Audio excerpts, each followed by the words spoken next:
I'm here with Evan Greger, and we're going to be doing something called tag team tapping today. And since we're just going to wait for people to kind of trickle in, before we jump into the topic, why don't we just quickly talk about like what is tag team tapping? And just in case anyone's curious to know what is tag team tapping? What exactly are we doing here? Oh yeah, it's exactly as it sounds. It's just some form of practitioners alternating rounds. So whatever the subject might be, in this case, obviously on YouTube, it's not going to be people raising their hands and working with us one-on-one. It'll be us going back and forth on the subject. So you kind of, someone might put something in the chat, or I know Nico, you have some topics established. And then after you do your tapping on it, we'll see whether people feed things into the chat. So everyone who's watching, I encourage you to do that because we'll actually be able to incorporate what you put in and what comes up for you. But even if they don't, obviously things will come up for me, or I'll have an idea from what you said, or you suggest another direction and we take it from there. So you get to experience the not only the different way that people kind of approach tapping or might approach a certain subject, but also Nico and I get to bounce off the sort of synergy and the things that she might bring up that I might not have thought of. And so it is a series. And if you are watching this and you are a practitioner and you'd like to do one, or watch the other versions of other people doing them, it's at tagteamtapping.com. Yeah, thanks, Evan. Appreciate that. Appreciate you setting all that up. Mm-hmm. This is fun stuff. I love tapping with other practitioners. I love doing the rounds and then switching because it's always great. It really does enhance the whole session. And today, our topic is people pleasing, which is something that you hear about a lot. You hear about people pleasing, people pleasing. It's a word it's a buzzword. So I think it could be worth it for us before we start tapping to just maybe identify exactly what we're talking about here when we're talking about people pleasing, because it can be misunderstood. But the way I see people pleasing is one of the 4 stress responses. Okay, so if you don't know the 4 stress responses, just in case, we've got fight, right, flight, freeze, and fawn. And fawning, I consider to be also synonymous with the word people pleasing. And now fawning is a response that some people develop in childhood, usually as a response to stressful events. And it basically shows up like, if I can just make people happy, if I can help regulate them, I want to regulate their nervous system, then I can stay safe. And it's a very subtle behavior. But it's definitely a insidious behavior, being like a reformed, recovering people pleaser myself. It's very insidious, and once it's a habit and it's a pattern, it can just infect like every part of your life, which is why we're talking today about how it can be a big stumbling block in your business. So I want to really focus on that today, like how it can show up in your coaching business. Because like it's everywhere in your life, but if you can even just identify one area of your life showing up, it'll affect everything. It'll help everything. What would you like to say anything, Evan, about people pleasing? Oh, I like the way you set it up. Yeah. Okay. So these are some most common ways I see people pleasing showing up in your business. Okay. So number 1, I think is, well, I'm not going to rate them by numbers, but one of the big stumbling blocks is undercharging in your business, undercharging. And this can be not only like difficulty setting a rate that's reflective of your value, but also difficulties raising your rates, right? Difficulties raising your rates, which is something that's very important that everyone that works for themselves has to do, because who else is going to give you a raise? Nobody but you. Over delivering, okay, which can look a lot like, you've got a client and, you're delivering some program, but you're trying to like pile all these other bonuses and programs on top of it, or maybe it's a group program or it's something, and you're just trying to give people as much as you can. And it's because, and like I said, I get this, because we feel like we've got to give as much as possible, because we want someone to get the most value. And it's coming from a place of needing to keep people happy, needing to keep them happy.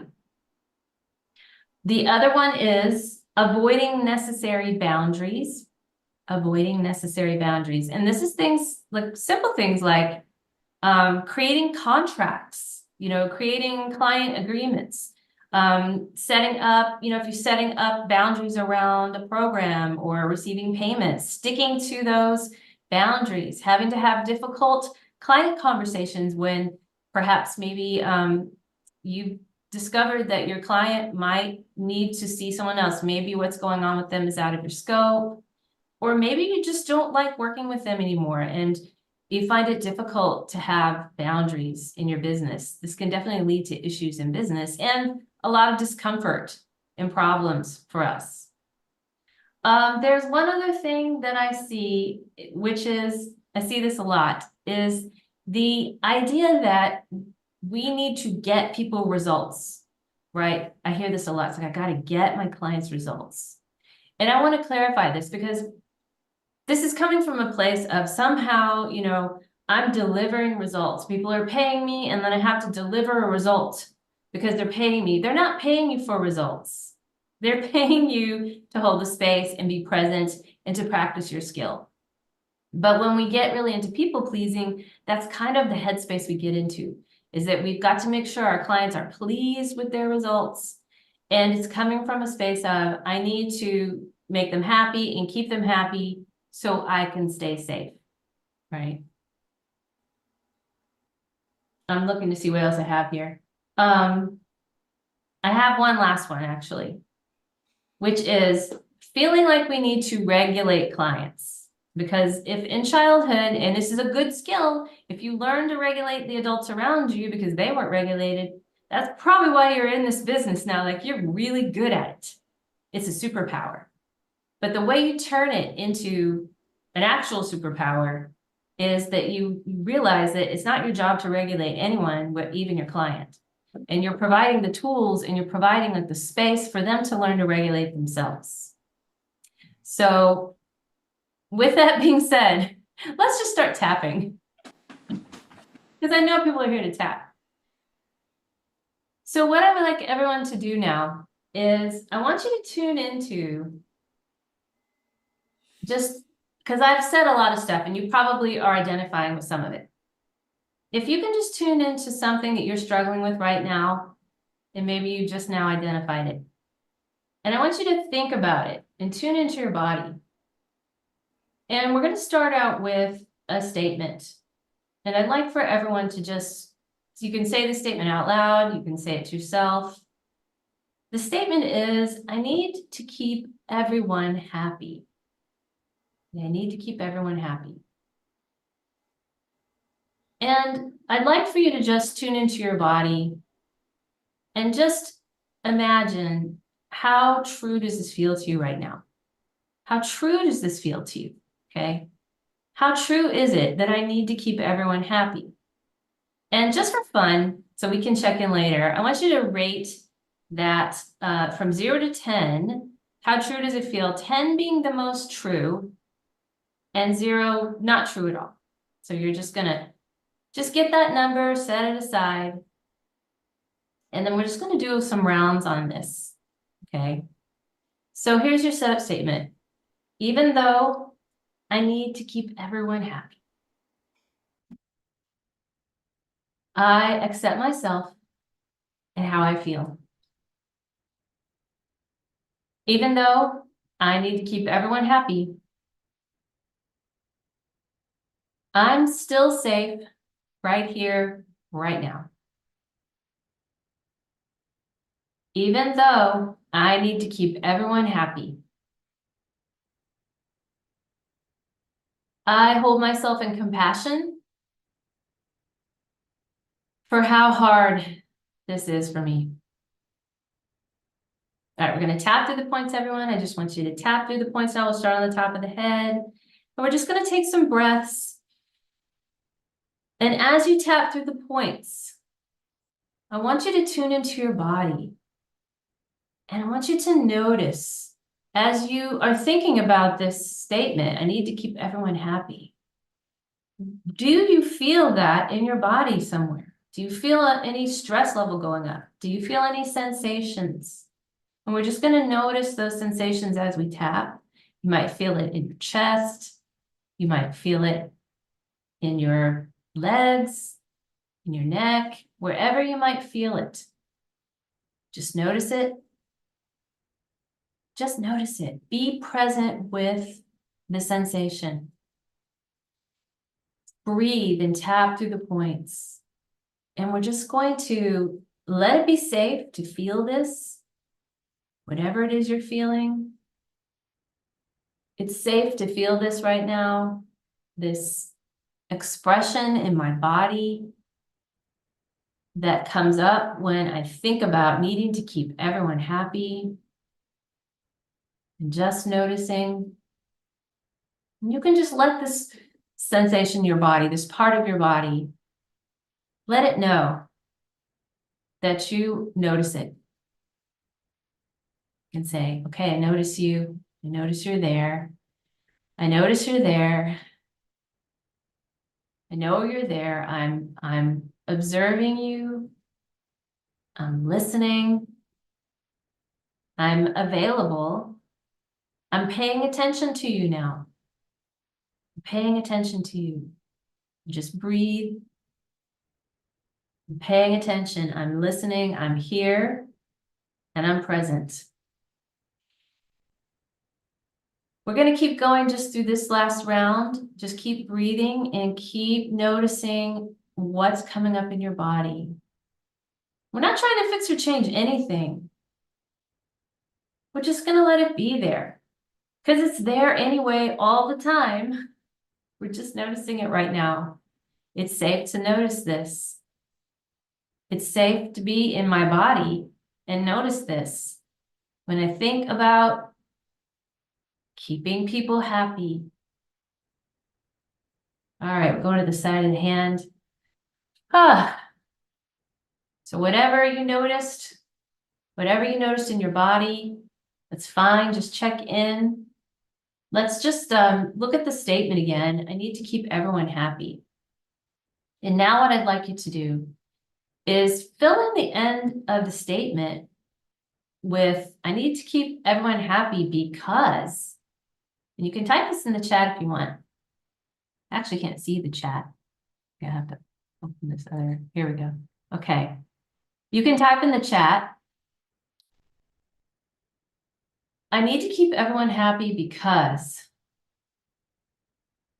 or I see someone says, I need to make people happy. Yeah, use your own words if that sounds better to you. I need to make people happy. I need to keep people happy. I need to make sure everyone's happy because, and fill in the blank. Fill in the blank at the end. So we just want to find out. We want to find out, why do we need to do this? Because we're just telling the truth here. So it might be, I don't want them to be mad at me. That's a really common one. I don't want them to be mad at me. I don't want to upset people. I don't want to rock the boat, right? If people get mad at me, then blank happens. So there's a lot of ways you can fill in the end of that statement. So fill in the end of the statement. And then what we're going to do is we're just going to test the sub level, the stress level on that statement. So whatever your statement is now, you've got the end of it. I need to keep or make people happy because, and check that level 0 to 10. How stressful does that feel? Okay, now that you have your number, let's just tap through again. Get my screen back so I can see here. All right. Even though I need to keep people happy because, and I'm just going to use this one right now, I don't want them to be mad at me. I don't want them to be mad at me. I don't want them to be upset with me. I accept myself and how I feel. Even though I need to keep people happy because I don't want them to be mad at me. I don't like it when people are mad at me. I don't want them to be mad at me. I'm still safe in this moment. Even though I need to keep people happy because I don't want them to get mad at me. I don't want them to be upset. I don't like it when they're upset with me. I'm willing to consider. I might be able to shift this. I'm tapping through the points now. What if they get mad at me? I know they're going to get mad at me. They always get mad at me. I don't want people to be mad at me. I don't want them to be upset with me. I need to keep them happy. I don't want them to be upset or mad. That is not safe. It's not safe when people are mad at me. I get very upset when people are mad at me. Bad things happen when people are mad at me. I will do anything to keep people from being mad at me. And I'm not going to change that. And you can't make me. That's all I'm going to do is I'm going to keep people happy so they won't be mad at me. Because I can't stand it when people are mad at me. Bad things happen when people are mad at me.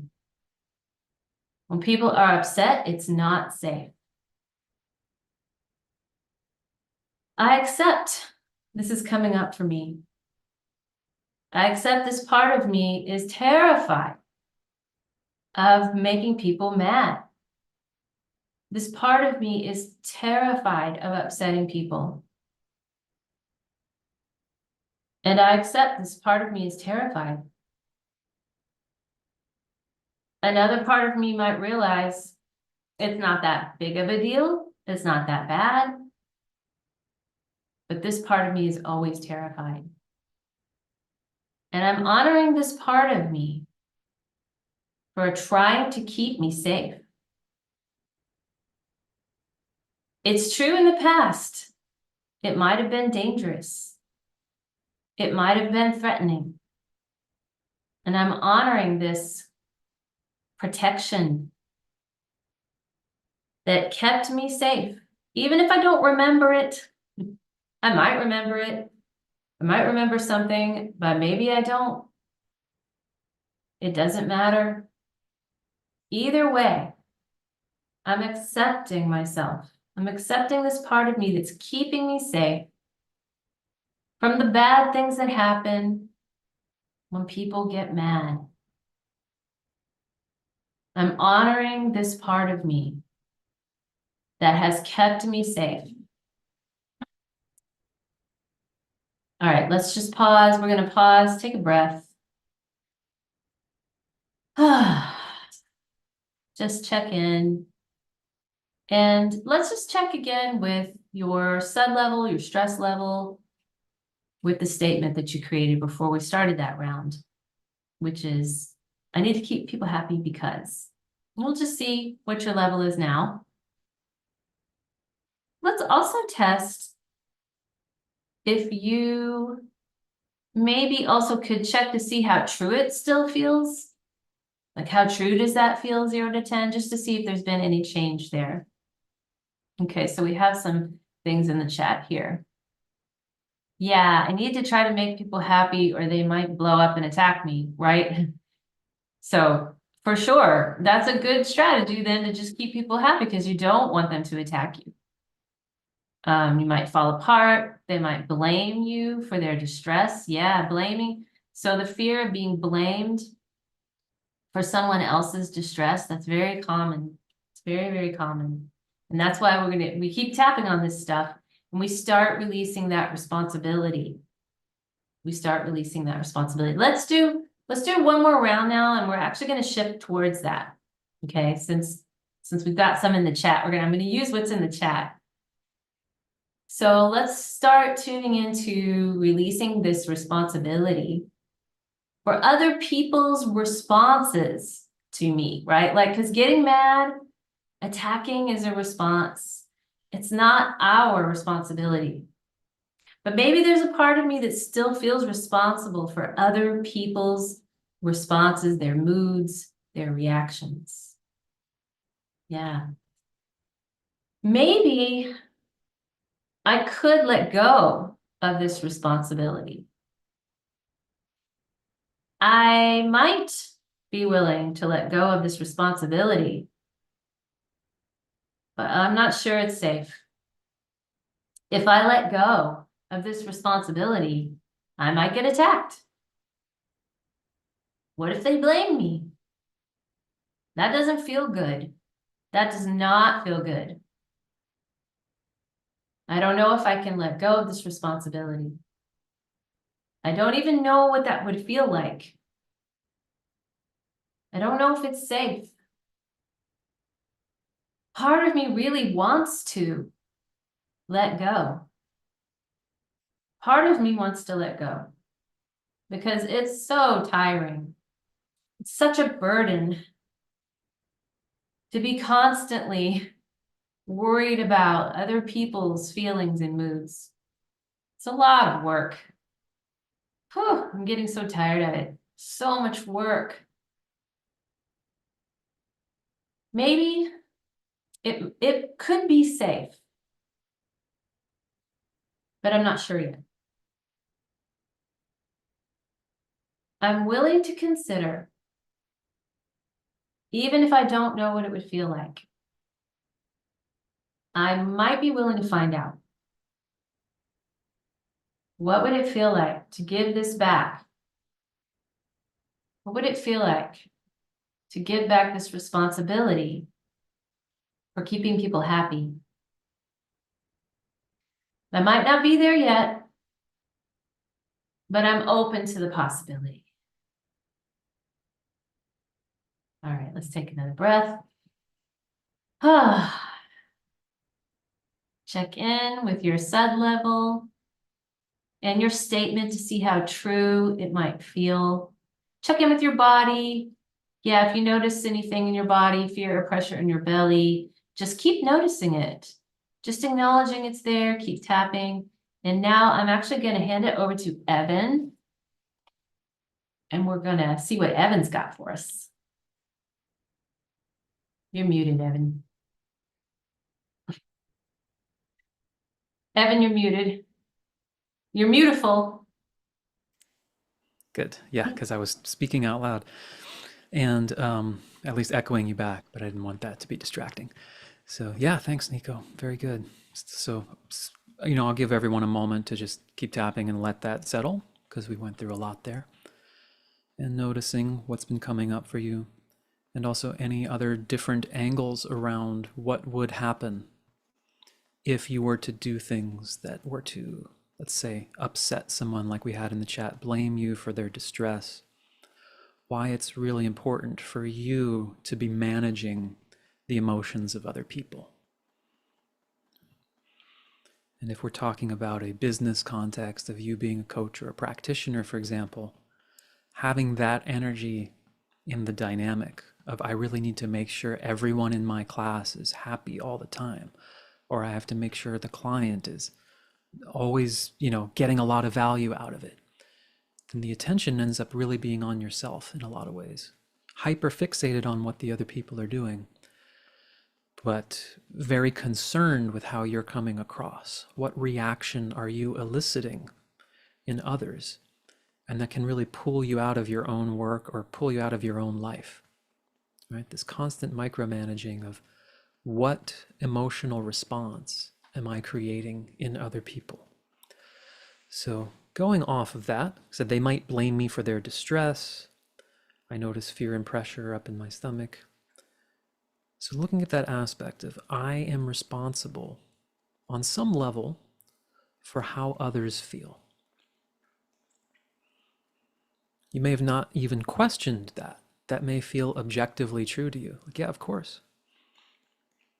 Meanwhile, anybody could have any reaction to anything. You can hold the door for someone and say, good morning. I don't need help. Like, you don't know how people are going to react to anything. So let's go to the side of the hand and repeating after me. Let's say, even though part of me really does feel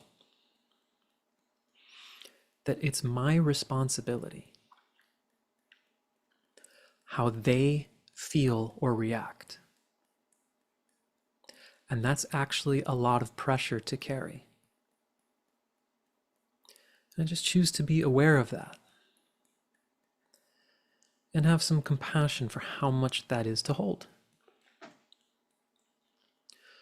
And so even though I feel I'm responsible, whatever the reason might be, for how they feel and react, that's actually a lot of pressure. It's a constant awareness. How am I making them feel?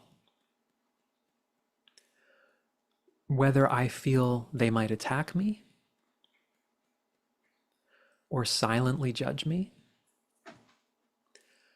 or just not want to work with me or be around me. Choose to recognize how much pressure this is for me and honoring how much it's been to hold this. So even though this is a lot of pressure to carry, I may not have even questioned the truth of the statement that I am responsible for how they feel. Whether they are happy or upset, whether they're super satisfied or disappointed, that's all my responsibility. So I have to be hyper aware all the time. And I choose to acknowledge how much I've been managing this. And it might be hard to even fathom what it would be like to not hold that. But I'm at least open to the possibility that you can experience doing whatever you're doing without feeling like it's my responsibility how anyone responds emotionally.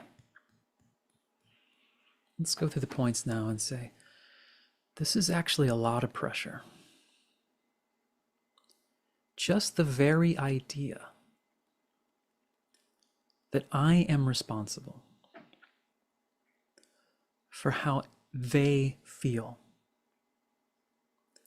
that I need to say or do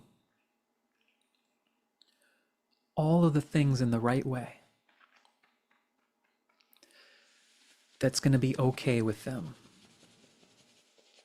that's going to make them feel like they're getting a good experience, or I'm doing it right. All of the pressure that this actually puts on myself to believe in this reality, that the way I present myself, that I need to say and do the right things. I need to come across the right way. I need to be high energy and happy. Or I need to be ultra professional. Or I need to be serious but not too serious. All of this micromanaging based on the assumption that I am responsible for how I am received. I am responsible for how they react. And part of me might object and say, of course I'm responsible. I don't even like where you're going with this. Because what are you suggesting? I just do whatever I want? That I be unprofessional? That I just don't care what anyone thinks? And I can validate that. Say, that's actually not what this means. I can be as professional as I want. I can take pride in what I do. If I want to, I can do my best to be positive. If it matters to me, I can present myself the way I feel is best. But the idea that after that, I have any actual control of how they interpret that, whether they think it was professional or not, whether they thought I was talking too fast or too slow, whether they thought I should be more or less serious. I can't actually control that. And to part of me, that's terrifying. Because if I can't control the response, I can't actually keep everyone happy and satisfied. And if that's terrifying for me, that's really important to notice. And where did I learn that it was really necessary to make sure they react a certain way? It may have been my reality that if I didn't look or dress a certain way, if I wasn't happy and smiling or performing, then maybe I did get yelled at. Maybe I did get in trouble or worse. This could be very real for me, that I learned there are very real consequences that I may still be carrying with me. And I'm choosing to really validate that. As an adult, it can be easy to say things like, it's not my problem, or get yourself out there and don't care what people think. It sounds great, but it's not realistic. Especially if I learned that I have severe consequences if they're not happy. So I'm really honoring whatever has come up for me, where I may have learned, yeah, I actually do need to keep them happy. I actually do need to try my best to do everything in my power to control their reaction. And I'm just being really compassionate to that energy that feels like it's in danger all the time, or danger anytime it's presenting or speaking publicly. Maybe it's all the time. But I'm just honoring what I went through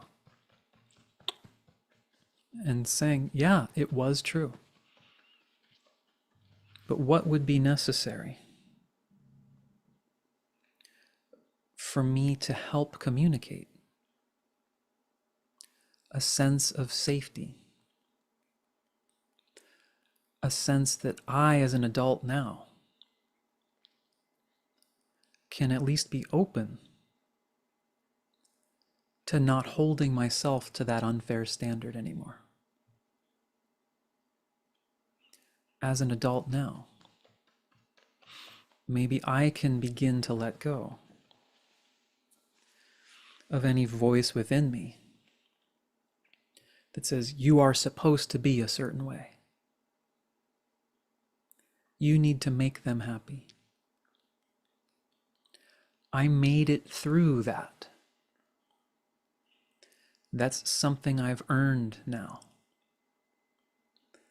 The freedom to be able to say, maybe now it's possible that it's actually not my responsibility. That if I don't do it to myself, there's no one that will yell at me anymore. And if someone did, there could be consequence for them. It's not the same anymore. I'm open to seeing that. And I'm open to exploring this space where I can care about what I'm doing, where I can do my best to prepare or present myself the way I want, while also letting go of the idea that how other people receive it is any responsibility other than their own. It's their right to interpret it the way they want. It wouldn't even be fair if I could control people's reactions, just like I wouldn't want them to control mine.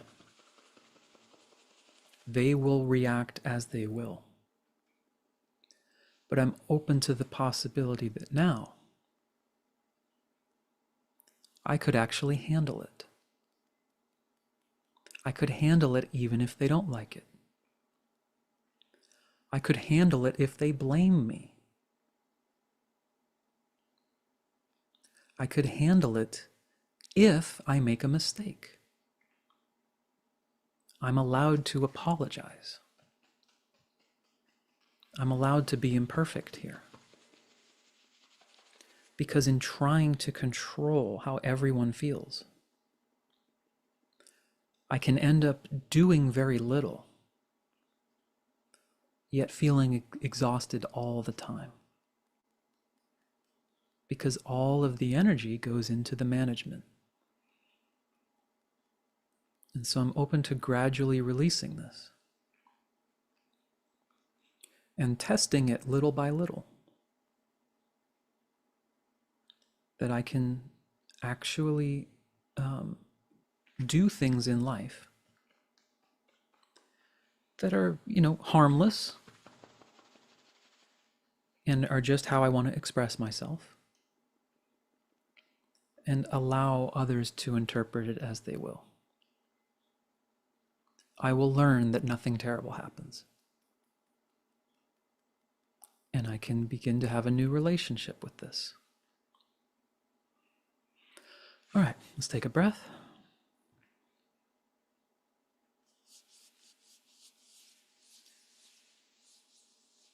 Okay, so someone commented on that. Yes, if I'm not responsible for hurting others, then others aren't responsible for hurting me, which means it's my fault I'm hurt, and that's unbearable. Yeah, I could see how that could come up, and you can notice that that's also a very almost black and white interpretation of it, right? Like, it's not entirely your fault if you're hurt, right? If if I could punch you through the screen somehow and it hurt, or if I were to say, like, that's a stupid comment, of course that could be hurtful, right? The idea with all of this emotional stuff is not that you are this like rock. Nothing ever phases you. Nothing ever bothers you. It's all your fault. You created your own pain, right? That's an also toxic, in my opinion, interpretation that sometimes comes into people's minds when we start talking about sort of taking personal responsibility. So I'm either the victim or everything that happens is my own fault and now I'm hurting myself. And it's I like to look at it more of the perspective of yes, it could very well hurt if someone does something or says something mean to you or does something physically to you. The question is whether or not you could handle that. You could put up a boundary. You could feel the hurt and be able to process through the hurt. And it sucks, but it doesn't debilitate you for the next 40 years, right? That's the difference, in my opinion.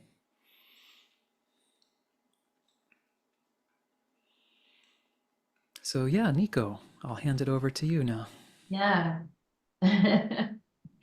Yeah, because what you're just talking about, Evan, is the drama triangle, which Mm, is there's only three positions.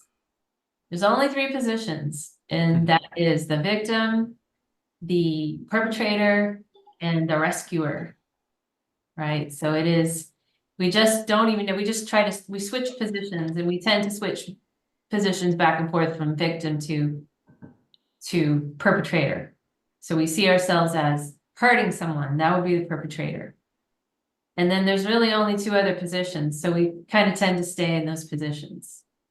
But where you can find freedom is jumping out of the triangle, jumping out. Like it's a game, and you don't have to play the game, right? So yeah, things happen in life, and sometimes we do hurt people. We say things that are hurtful, and we can apologize. But I think the goal is that we still take responsibility for our responses to things, and we let other people take responsibility for their responses.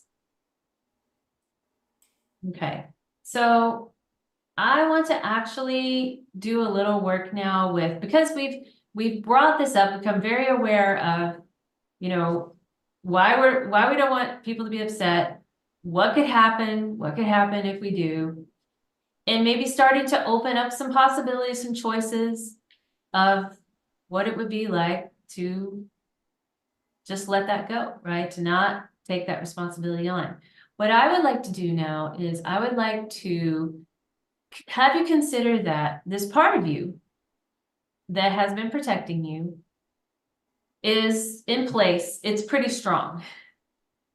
And we can tap and we can tap and it's helpful. But I think that what I'd like to do now is to actually give you a dialogue that you could speak to this part of yourself in a way that is going to help start allowing to feel safe. And we're going to do this by seeing this part of you as, you can see it as a child part. You don't have to if you don't want to. You can see it as just like another part of you. It's easier for me to think of these parts as children or younger versions of ourselves. And in this dialogue, what this part of you needs is to feel that you have their back, that you are going to protect them. This is what's required in order to start actually being the adult and realizing that in my adult world, you know, I'm actually not in danger anymore. So I am going to give you a dialogue. I'm going to speak to your inner child, the part of you that needs to hear this. I'm just going to tap on the points as I talk. So I'm just going to let you just tap on any point you want. And if you want us to just receive this dialogue as though I'm speaking to your inner child, just receive it. Just relax. Tap on any point that you want.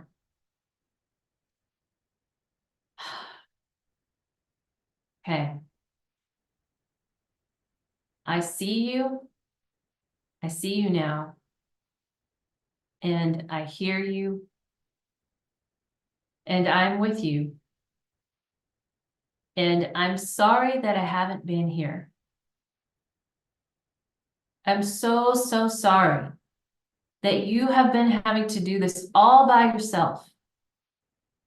It's really not fair that all this time you have had to bear the burden of keeping everybody happy, making everybody happy, keeping me safe.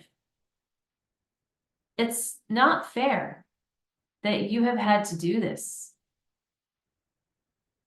I've been ignoring you. I've been criticizing you. I've been judging you. Why can't you just get over it? I've been mean to you. And I'm really sorry. I'm sorry I haven't been here. I'm sorry I haven't acknowledged you. I'm sorry I left you alone to do this all by yourself. You really didn't have the resources. You didn't have the ability to do this on your own, but you've been doing it anyway. And that's amazing. And I acknowledge all your pain. I acknowledge what you've been doing. And I'm here for you now. I'm not going anywhere. I'm here.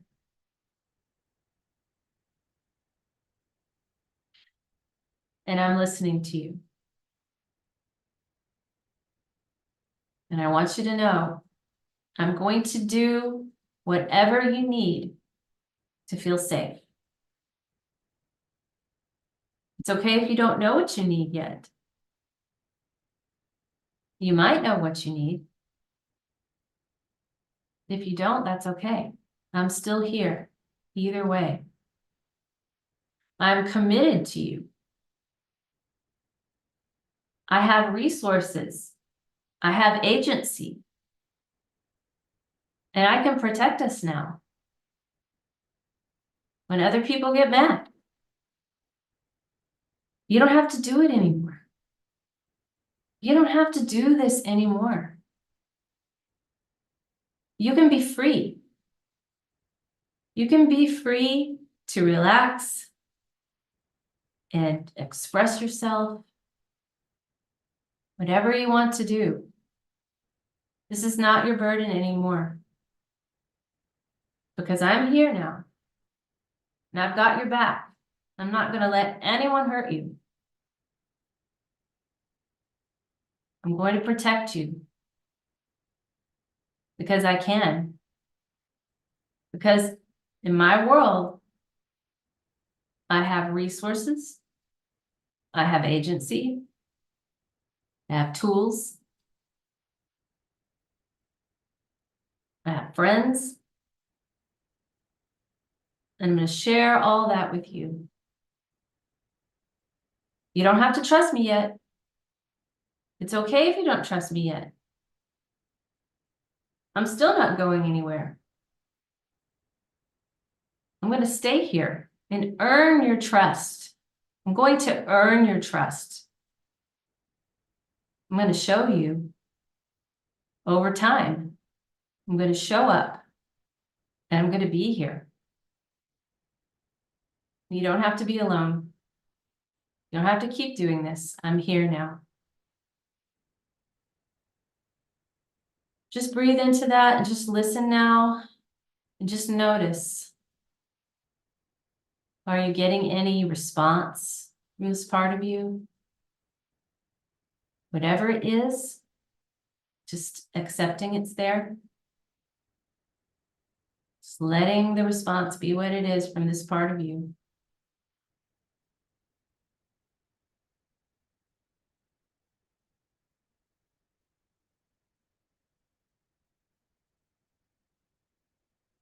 I'm going to check the chat. Okay.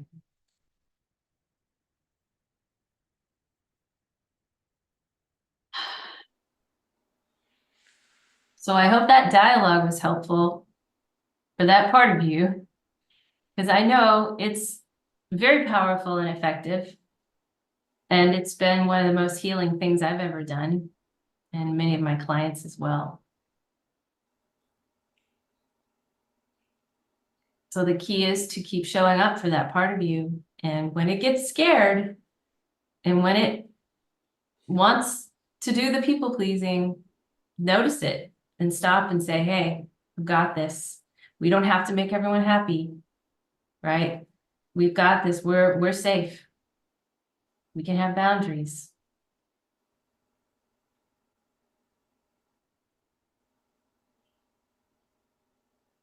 That's all I've got, Evan.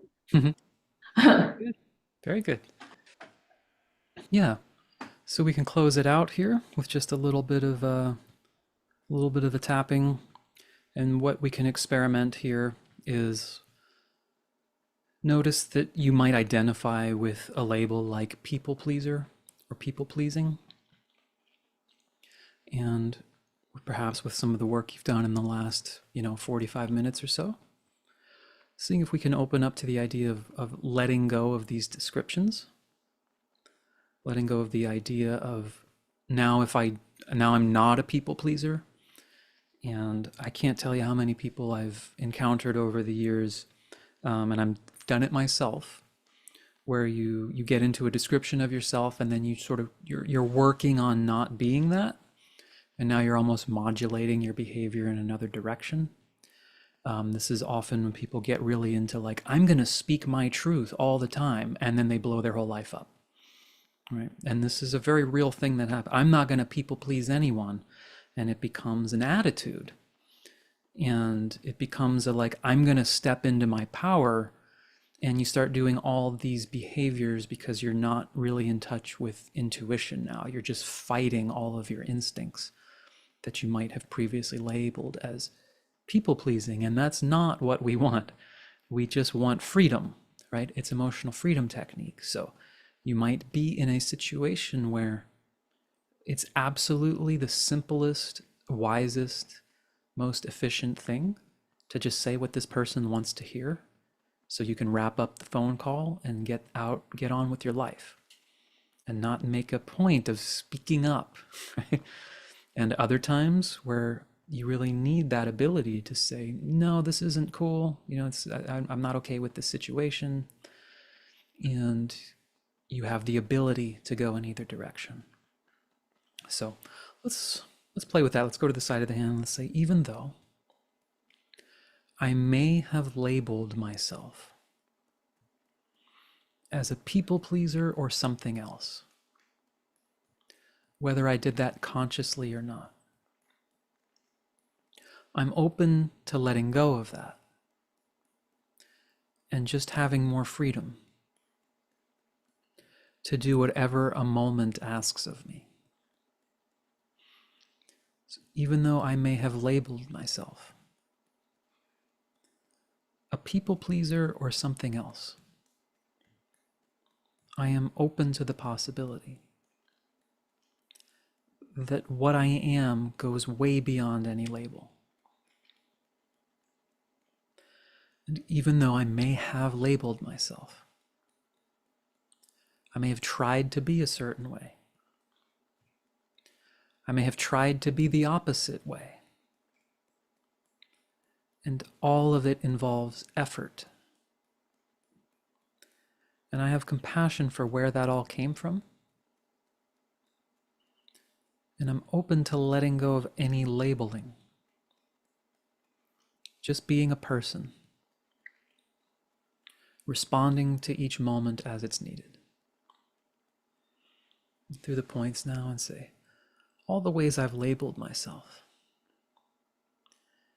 and any ways I may have judged myself, any ways I may have called it people pleasing,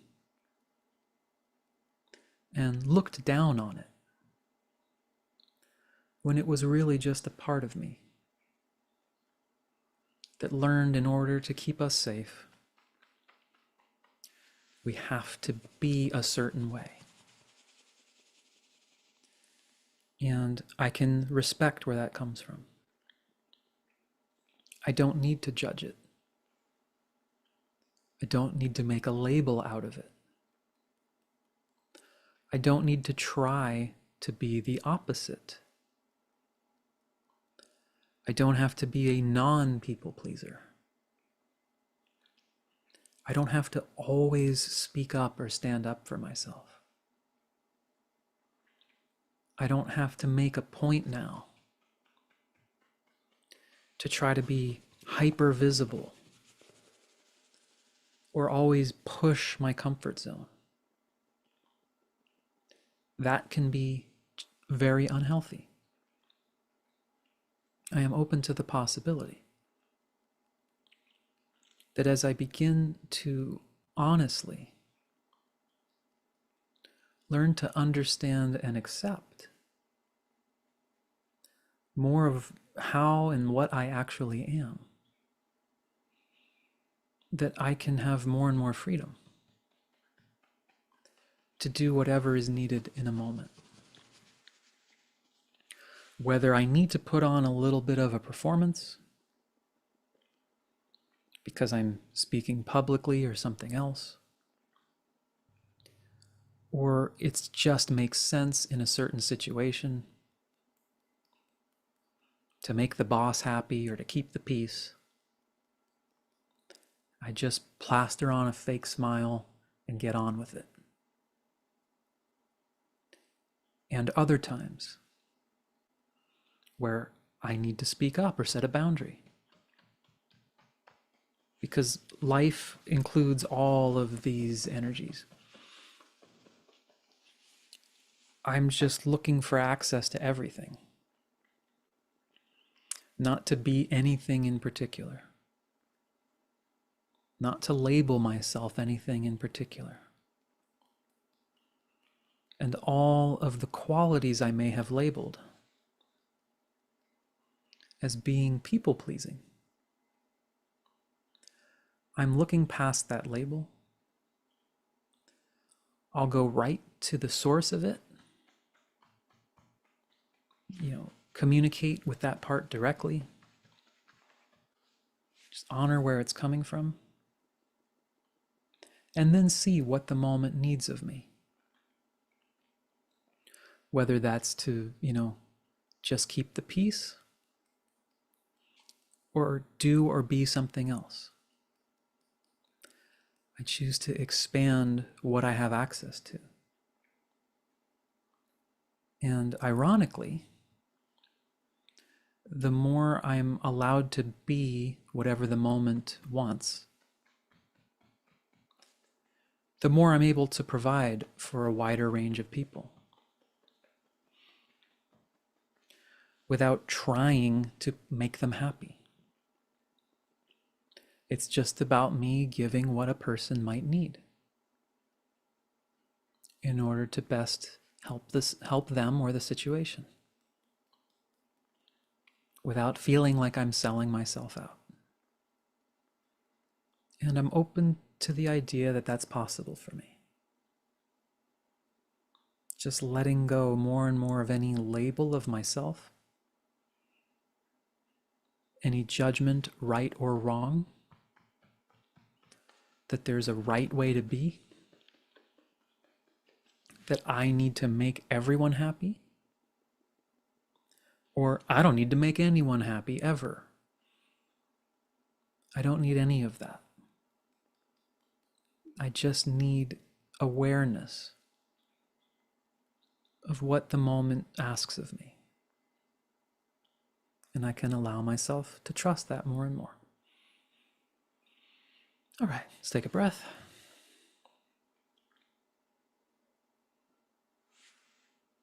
Yeah. See how that feels. Experiment with that.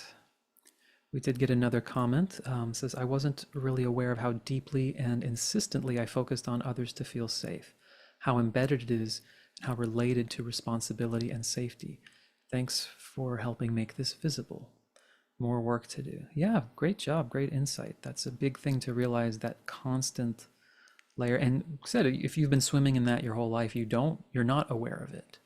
There are things not exactly the same, but very similar, especially the over delivering and everyone needs to think I did a really good job.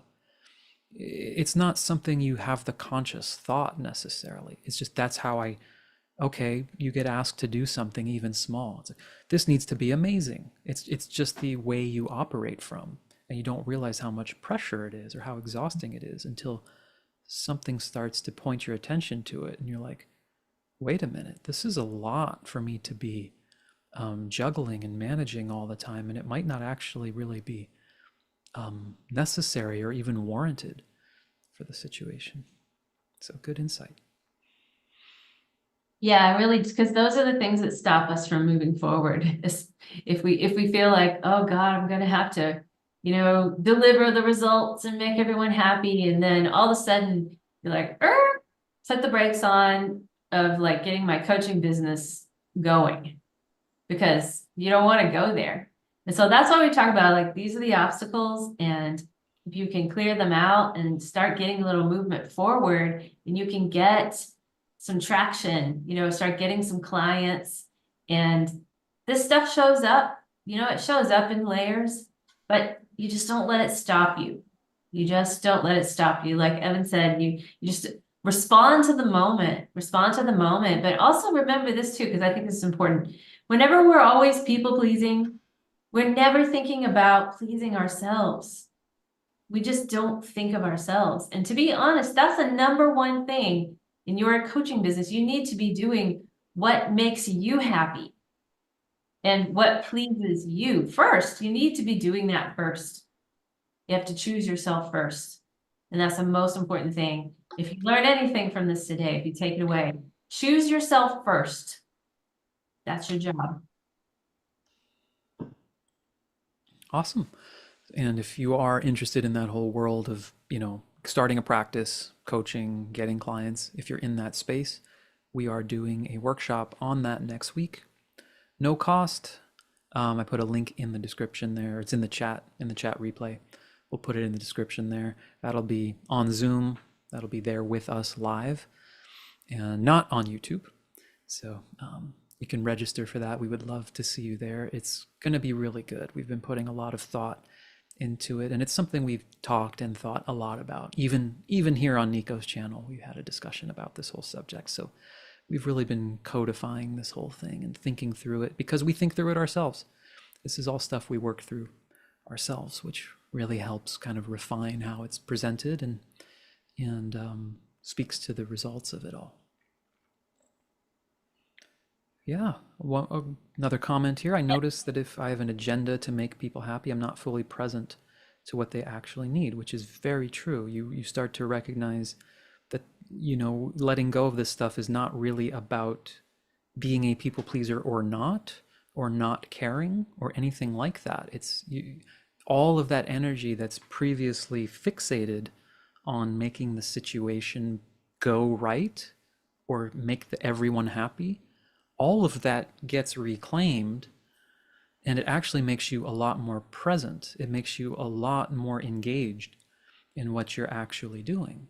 And as you can imagine, it's something that deepens with practice, and it creates a lot more.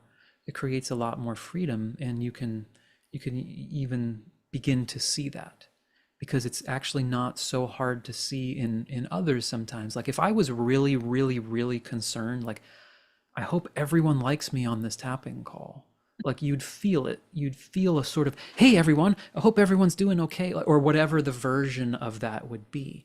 We all sort of sense that and we all see it. And I mean, never any judgment for anyone in that space. It's nerves. It's a nervous energy. You can't fake it. You can't turn it off. It's a practice of, I'm just really focused on what I'm doing. I'm going to do my best to do it. I can be more present with it. I hope you like it. I don't not care. I would hope that I would prefer anyone watching this gets a good result and doesn't think this was a waste of time. Of course, that's my preference, but it's not the dominant energy. And I can remember playing gigs. There's a gig I'm playing tonight. I know some years ago, I would be thinking the whole time, because there's someone I really respect on it. 80% of my playing would be, I hope they like it. Do they like this? Does this, like, I've listened to a lot of records of this drummer. I hope he likes what I'm playing. It takes away from the experience. It's a really good example. Yeah. Because it's really no different, whether you're playing music or tapping or whatever. It just really is. It's about the presence. It takes us out of the moment, and we can't be present because the gift is being present for people. That's the real gift. Even just hanging out with your friends, it can happen anywhere. Of like, am I being cool? Am I talking enough? right? It doesn't even matter if the people like you. Sometimes it's an internal mechanism for many of us. And so as you begin to make more friends with that part and it begins to feel safe, it's like, I don't have to be performing around my friends, just like I don't expect them to be perfect for me, or they don't have to cater themselves to me. I just want them to feel relaxed. So it's very doable. It's very possible to release this kind of pattern and to, it's really, really worth it. It's really worth it. Yeah, absolutely. As a former people pleaser, I still sometimes do feel Of it. I course. feel it, but I catch it. And like you said, I mean, it really isn't about like this. You never want someone to be happy with something. Because actually, I think people are happier when you're not trying to manage them. Most people, they don't want to be managed. You know that feeling, like you're saying, when you can feel it, when someone's trying to manage you, and you're like, look, you're just like, stop trying to manage me, because that doesn't feel good either. So that's funny that you brought that up, because that's actually another like childhood trauma response. That, Interesting. yeah, just constantly trying to manage everyone all the time. It's like a new nuance of that, like talking to your friend and it's like, okay, well, I know I'm talking too much, Yeah. or I know that I want to go out to eat, but if you want to go here, that's fine, but maybe you want to do this, but we can do this instead, and da da da da. And it's just like, just just ask me the question and let me respond. And I think one of the biggest gifts that people give me, like this happens a lot, where if someone has a boundary with me, I'm like, thank you. Thank you so much, because I know that that person has boundaries. I don't have to manage them. Like it feels safe because I know they'll say no to me. If I ask them something or they don't want to do something, and they'll say no, and they trust me enough to say no to me. That's a gift. That's a Mm, total gift. very good. Yeah. Well, thanks, Nico. Anything else? Does that feel like a good place to wrap it? Yeah, I think we're wrapped up, and thank you so much for everyone that was here live, and in the comments, and everyone is going to watch this recording later. Thank you so much for being here. Yep, the replay will forever be here on Nico's channel. I mean, unless she takes it down. Um, I'm gonna do so that. anything live on YouTube will just stay there. So you can rewatch this if you liked some of the tapping rounds or you want to revisit. This will be there. Or if you go to tagteamtapping.com, I will also put this there, and that will have the other tag team tappings with. They don't all include Nico or myself. So it's a series of sorts that others can participate in. So if you are a tapper yourself and you would like to do this with someone else, you can go to tagteamtapping.com and see the parameters, how you do it. It has to be live, one or two or more of you working with a live event. So not pre-recording tappings, or not just getting on Zoom with the two of you, because it's part of the energy of it, right? Do it live, so to speak. It's a very it brings something unique to it. So thanks for doing that, Nico. I know not everyone is comfortable doing that. No, it's fun. I love it. I love it. And I hope to see you all in our free workshop next week. It's also going to be fun. Yep, link is there. See you then. Bye.